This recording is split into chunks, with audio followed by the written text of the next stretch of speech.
Es que la última vez que prediqué le dije a Micho que se quedara y estaba inspirado, pero hoy va a ser un mensaje más dramático. Titulé mi mensaje El cielo en la tierra.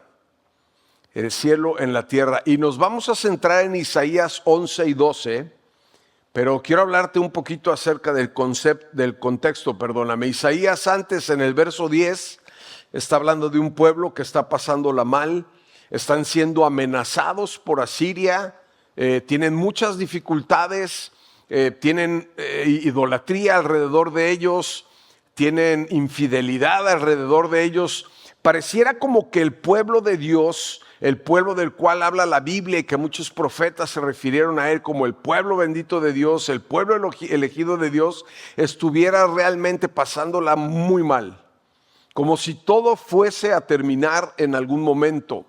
Y nos vamos a centrar en Isaías 11 y 12 y después en el verso 13 también Dios trae un cántico de restauración, vuelve a traer esperanza, vuelve a traer sentido para ellos. En otras palabras, la parte que vamos a ver 11 y 12 es como cuando sientes que todo ya terminó y probablemente para Dios apenas está comenzando.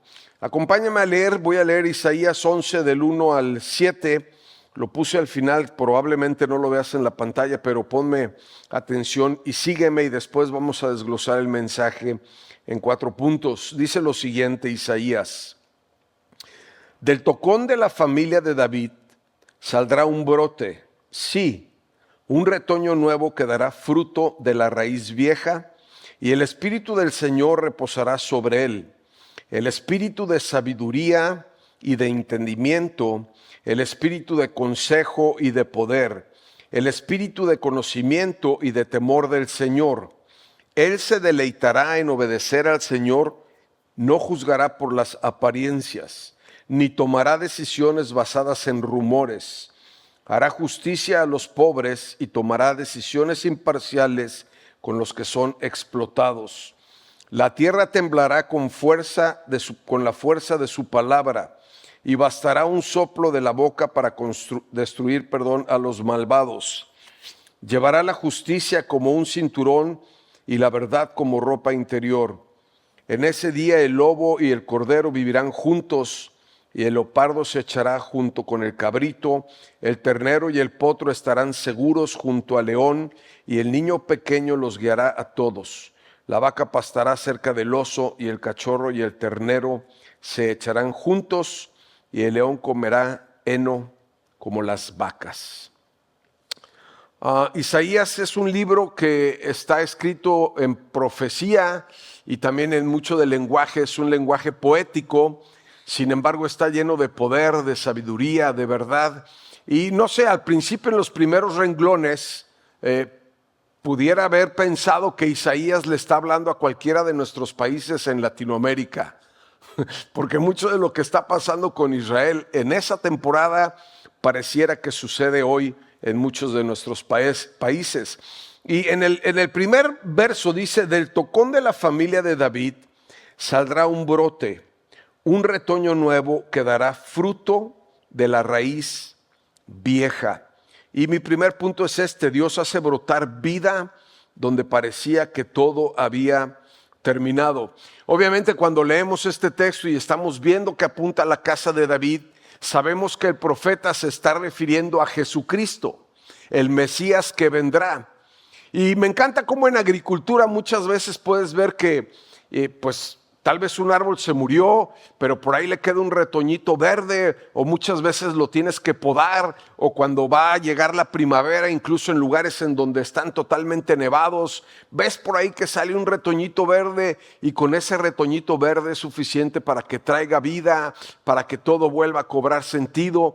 Y lo que está diciendo acá Isaías es que va a haber alguien que va a traer esperanza, que va a traer resurrección, que va a traer vida, que no todo se ha perdido, que no todo está muerto, sino que de la casa de David habrá un nuevo retoño que dará fruto a la raíz vieja.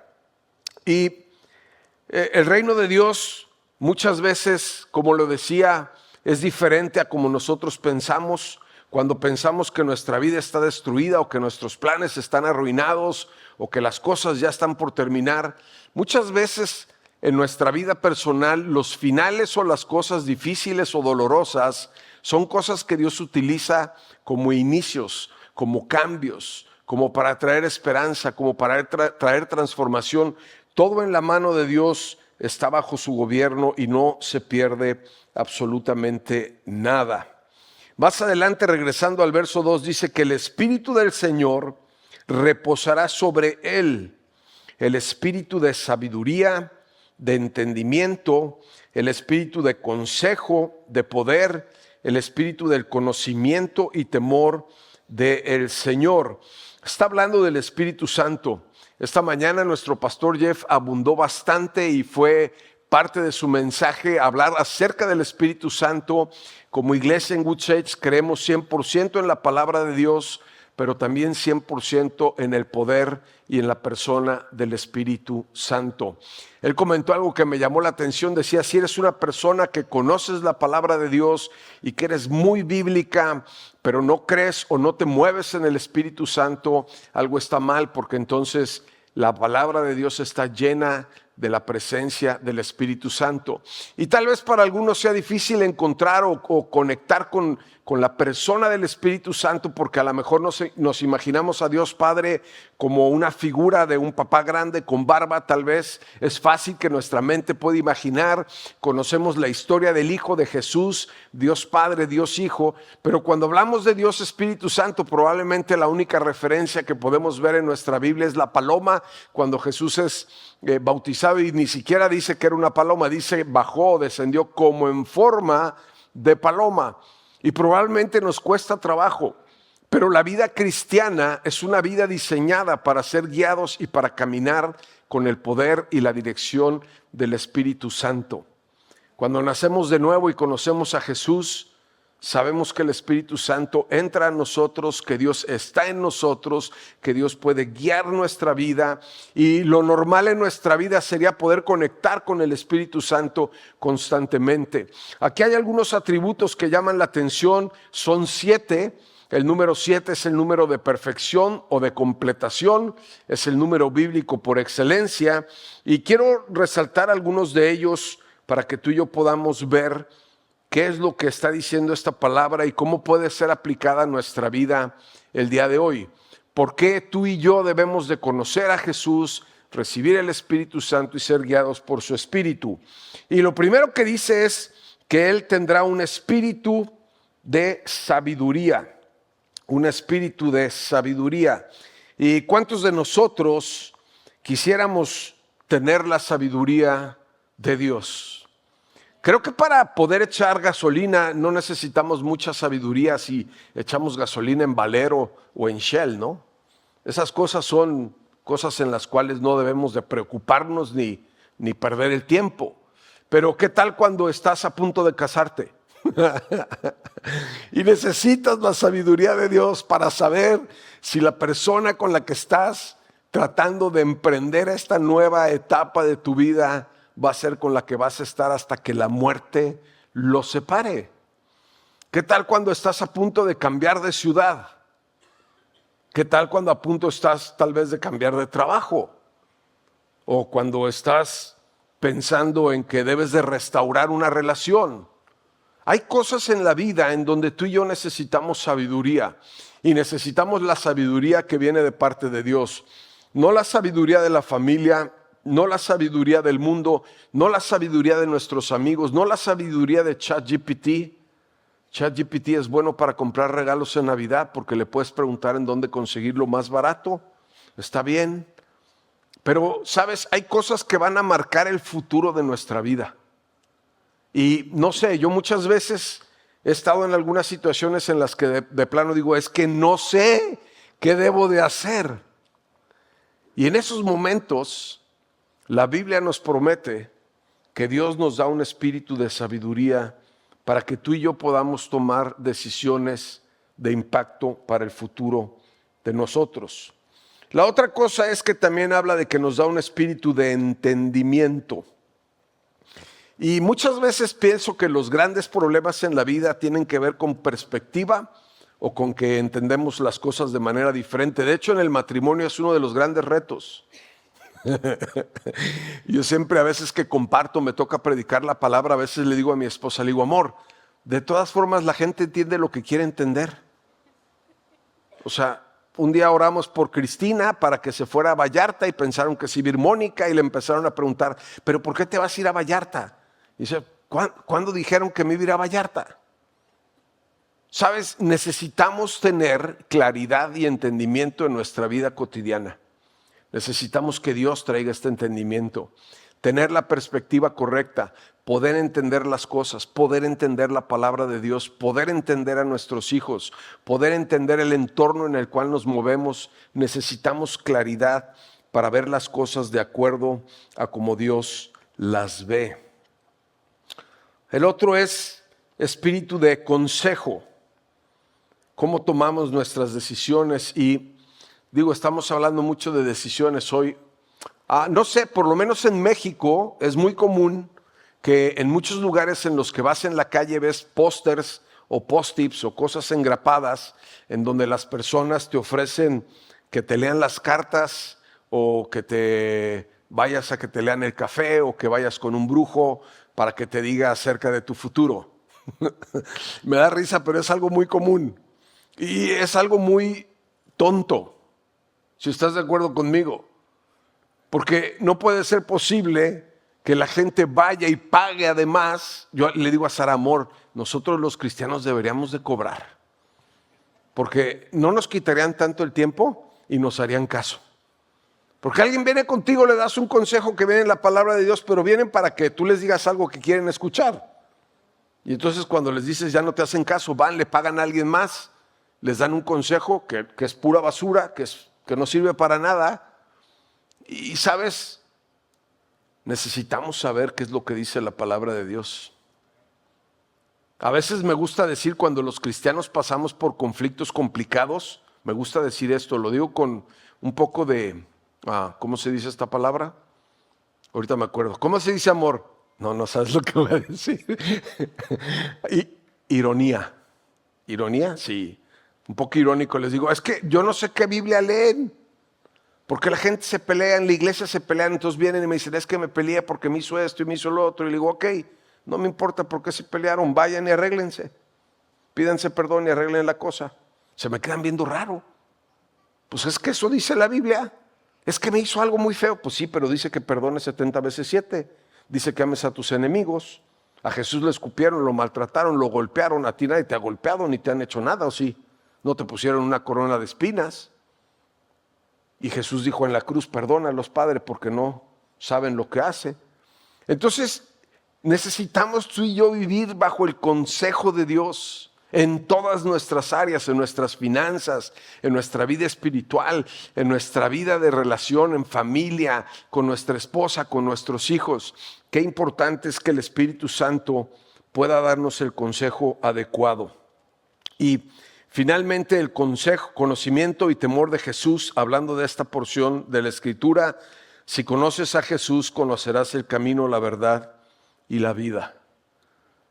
Conocer a Jesús, tener temor de Jesús, no es tenerle miedo, sino es tenerle reverencia, tenerle respeto. El verso 4, adelantando, dice, hará justicia a los pobres y tomará decisiones imparciales con los que son explotados. Ahí le podríamos poner entre paréntesis México, Venezuela, Cuba, Colombia. Y ahí viene la lista enorme, ¿no? Ven nada más cómo dice esta escritura. Hará justicia a los pobres y tomará decisiones imparciales con los que son explotados. Y después viene un poco la solución que me encantó. La tierra temblará con la fuerza de su palabra, no con argumentos, no con politiquería, no con dinero, no con otras cosas, sino con la palabra de Dios. Y un soplo de su boca bastará para destruir a los malvados. Así como el pueblo de Dios en esa temporada estaba pasándola mal, creo que muchos de nuestros países la están pasando mal. Y en Guadalajara tengo la oportunidad de asistir a una reunión mensual para orar por las iglesias, por nuestra nación, oramos por avivamiento. Y en la última reunión, claro que es algo que sé, pero en la última reunión salí tan emocionado, salí como medio convencido, aunque estoy convencido, pero llegué a una conclusión, dije, la única esperanza para que cambie cualquiera de nuestros países en Latinoamérica es la palabra de Dios y la oración. Y podemos verlo con San Salvador, podemos verlo con lo que está pasando ahorita con María Corina, y yo creo que Dios va a seguir levantando líderes alrededor del mundo que van a ser una voz de esperanza, que van a poder hablar acerca del Rey de Reyes, que va a transformar cualquier nación. Si tú y yo queremos ver un cambio grande en nuestra vida, tenemos que pensar que Dios puede hacerlo, tenemos que tener la fe, tenemos que orar, y por eso es tan importante seguir compartiendo el Evangelio. Súper importante. Porque, ¿sabes? El Evangelio tiene que ser infiltrado en cualquier esfera de poder y de autoridad. En las escuelas, en las artes, en el gobierno, en los negocios. La otra vez estaba pensando, nosotros hemos estado orando por nuestro gobernador en la ciudad y hay una especie de acercamiento, puertas se están abriendo. Y la otra vez le decía a Sara, amor, pues no pretendo que se haga cristiano, ¿verdad? Ni depende de mí, Dios puede hacerlo, pero ¿qué tal si en una de esas el Espíritu Santo toca su vida o le trae dirección o le trae conocimiento? Necesitamos urgentemente que la palabra de Dios se establezca para que nuestras tierras tiemblen y sean transformadas. Mi siguiente punto es: donde está Cristo, reina la paz. Y el verso 6 dice: en ese día el lobo y el cordero vivirán juntos, el leopardo se echará junto al cabrito, el ternero y el potro estarán seguros junto al león, y el niño pequeño los guiará a todos. ¿Sabes? Cuando Isaías está hablando de esto, está hablando de una forma poética, pero por eso titulé mi mensaje El cielo en la tierra, porque yo creo que la esperanza de nuestro Salvador y la venida de Jesús a este mundo es para que tú y yo podamos experimentar el cielo en la tierra. ¿Y cómo lo experimentamos? Cuando vemos que cosas son transformadas, cuando vemos que vidas son tocadas, cuando vemos que matrimonios son restaurados, cuando vemos que en un lugar en donde vivimos siempre con tanta paz, con tanta, inseguridad, con tanto temor, podemos experimentar la paz de Dios. ¿Sabes? Necesitamos experimentar más la paz y el toque de Dios. Y creo que por eso necesitamos ver el cielo en la tierra. Ahora, el punto 4, que ya voy a Isaías 12:2, voy a terminar con esto prácticamente, es que la esperanza en Jesús no termina en teoría. Nuestra fe no es una fe teórica, es algo que produce adoración y misión. Y Isaías 12:2 dice lo siguiente: miren, Dios ha venido a salvarme, confiaré en Él y no tendré temor. El Señor Dios es mi fuerza y mi canción. Él me ha dado la victoria. Y qué increíble pensar en esto. Dios ha venido a salvarme.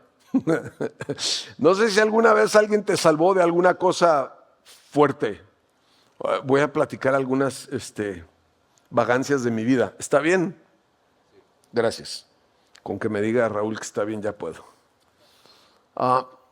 Una vez en Ciudad de México estábamos en una época navideña aventando cohetes. Entonces yo sé que si no hubiera terminado siendo cristiano hubiera sido un gran terrorista. Es en serio, de verdad. Es en serio. O sea, ya después les platico un poco más de mi vida, pero Dios me rescató. Y un día estábamos en Ciudad de México aventando cohetes. Entonces comprábamos cohetes, pero cohetes bien, ¿no? Y entonces, primero aventábamos cohetes, tronaba, los metíamos en los edificios, en la parte de abajo de las escaleras para que tronaran duro y todo el mundo gritaba. Pero luego subimos de nivel. Entonces empezamos a aventar palomitas a los carros que pasaban. Y el chiste era atinarle al carro, ¿no? O sea, era un pecador, no conocía a Jesús, ¿está bien? Y en una de esas que le atinamos un carro. Y pum, vale, que truena la cosa aquella. Se paran allá. Éramos unos niños, yo creo que yo tenía 10 años o 12. Con mis vecinos. Estaba el vecino del 4, yo vivía en el departamento 6, en el tercer piso. Entonces, se paran el carro, se bajan, vienen corriendo hacia nosotros. Nos echamos a correr, mis dos hermanos y yo, y el vecino, como estaba más chiquito, corría menos rápido y lo aventamos para atrás.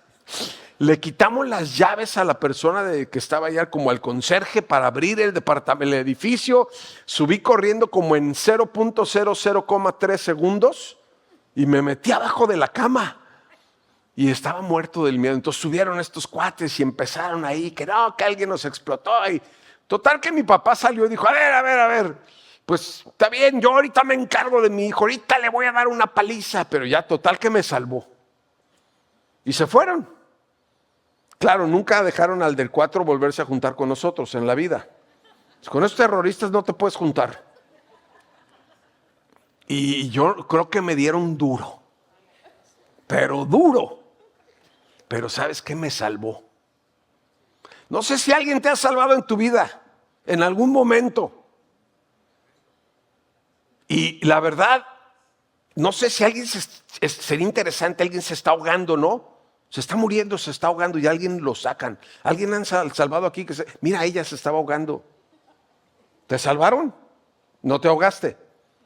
Yo sé, por eso. ¿Alguien más? ¿Nadie más? Bueno, ¿ustedes dos también? ¿Por qué las mujeres siempre se ahogan y no hay hombres aquí ahogados? Pero imagínate, o sea, si alguien no te hubiera, si esa persona no las hubiera salvado, a lo mejor no estarían aquí hoy.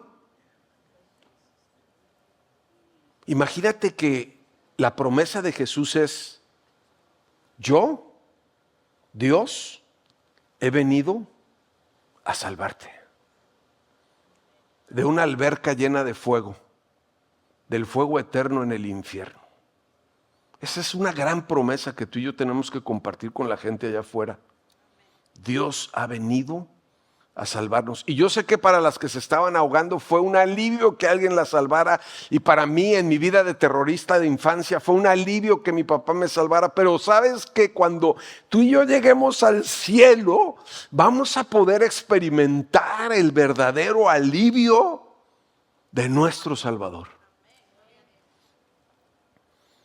Luego dice, confiaré en Él y no tendré temor. Confiaré en Él y no tendré temor. Ay, todavía tengo mucho tiempo hoy, amor. Han sido buenos aquí con el reloj. O no sé si es lo que le falta a la reunión o a mí, pero bueno. Estaba la otra vez con Michelle, mi hija más chica, tiene 18 años, y me dice, papá, ¿de qué te acuerdas cuando éramos chicos y jugábamos? Y entonces me acordé y le dije, sí, ya me acordé. ¿Te acuerdas que me acostaba en la cama, amor? Así en la cama, y la agarraba y con los pies así hacia arriba, la aventaba con los pies, ¡fum! Y luego abría los pies para que cayera encima, ¿no? Me dice, sí me acuerdo, era divertidísimo. Y le dije, qué loco yo de papá, imagínate, seguramente cuando tenga sus hijos no me los va a prestar. Pero lo más loco que hacía con Michelle, porque hice muchas cosas locas, es que en la casa o en cualquier lugar buscaba el lugar más alto. Entonces podía subirme en una escalera y ponerla ahí. Entonces ya después corría y le decía, a las 3 te vas a aventar y yo te voy a cachar. Y si no sabías eso, Sara, no te enojes conmigo porque veo que se está poniendo las manos en la cara. ¿Te tocó ver o no? ¿Nunca te tocó? Claro que sí, seguramente viste. Es memoria, es Alzheimer maternal. Entonces la ponía ahí y yo me retiraba. Entonces como que Michelle pues no hablaba, tenía 2 años o no sé cuánto tenía, chiquita. Entonces como que de repente si me alejaba mucho ella no tenía tanta confianza, entonces me acercaba. Pero total, yo le contaba 1, 2, 3 y literalmente, ya saben que no digo mentiras, volaba. Ella volaba así. Y entonces yo la cachaba en el aire. Qué locura de papá. Señor, perdóname. Gracias a Dios que nunca se me cayó y no quedó, ya sabes cómo, ¿no? Pero nos fascinaba. Y obviamente Michelle, pues obviamente que volaba, pues porque confiaba en mí. Tenía toda absolutamente confianza. Si ahorita yo le dijera a Sara, amor, te voy a subir en una... Allá, no sé, vamos a pensar que en una terraza de un primer piso, de esas donde llevamos mariachi. ¿Por qué te ríes, amor? Y yo le dijera, vuela mis brazos, corazón. A lo mejor los dos nos dábamos un zapotazo, ahí quedábamos, ¿no? Pero ¿sabes? Yo tardé como unos 50 años, esto es serio ya. Yo tardé como 50 años en confiar en Dios. Y predicaba el evangelio, y conocía la Biblia, y oraba, y le decía a la gente, ten fe. Pero cuando pasaba momentos bien complicados en mi vida, hace algunos años luché con depresión y con ansiedad, y fue horrible. Y en el fondo de mi corazón, aunque sé que mucho es médico y puede ser químico y todo eso, pero mucho en el fondo de mi corazón era la falta de confianza en Dios. Y yo creo que Dios es un papá que está a la distancia, con los brazos abiertos, contándonos en nuestra vida, 1, 2, 3.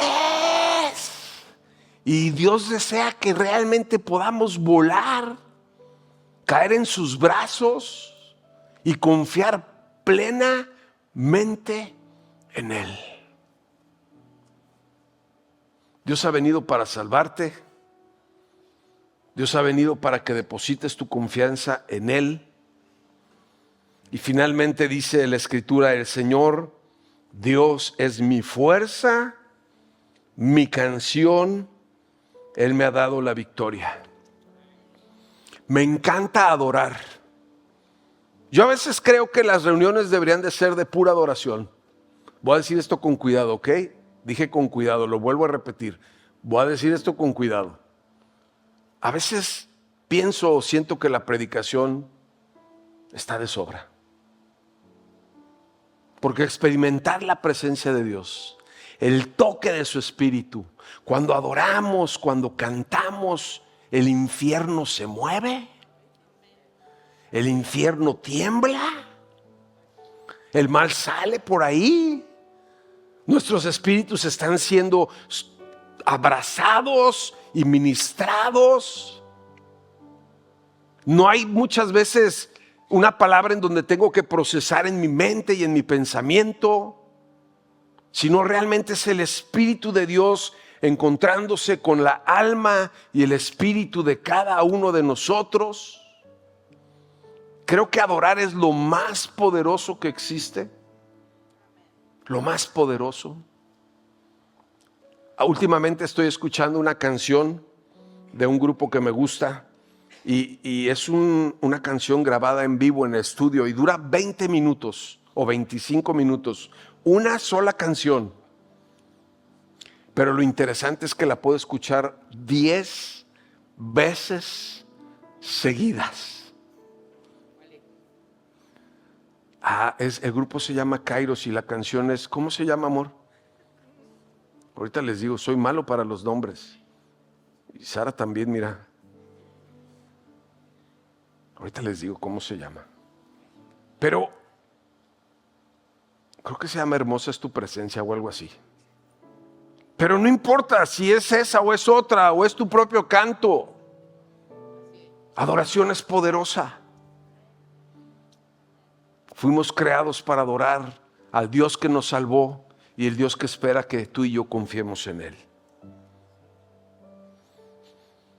Juan 12:46 lo agregué esta mañana. Termino con esta cita que dice: yo he venido como una luz para brillar en este mundo de oscuridad, a fin de que todos los que pongan su confianza en mí no queden más en la oscuridad.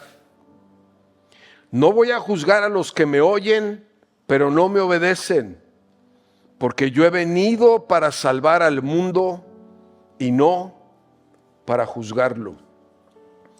Y Tim Keller tiene esta frase: la esperanza cristiana no es optimismo, es certeza basada en el carácter de Dios.